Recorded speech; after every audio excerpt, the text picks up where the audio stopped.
কবি সুকান্ত ভট্টাচার্যের লেখা দেশলাই কাঠি।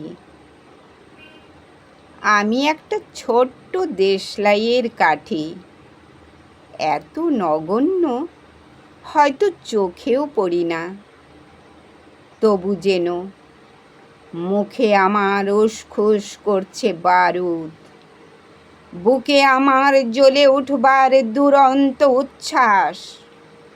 আমি একটা দেশলাইয়ের কাঠি।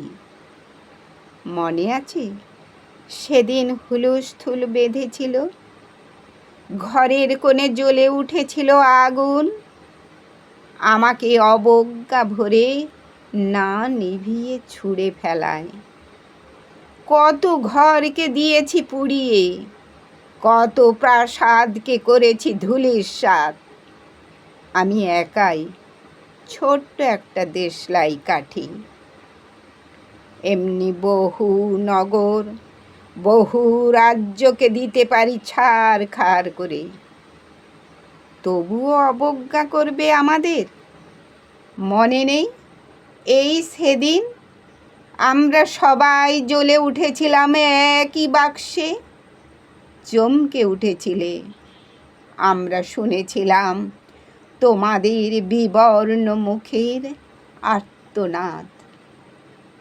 আমাদের কি অসীম শক্তি তা তো অনুভব করেছ বারংবার, তবু কেন বোঝো না?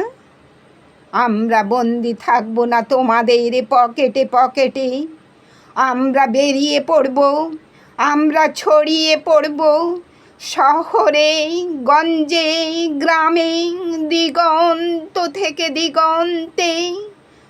আমরা বারবার জ্বলি নিতান্ত অবহেলায়, তা তো তোমরা জানোই। কিন্তু তোমরা জানো না কবে আমরা জ্বলে উঠব সবাই শেষবারের মতো।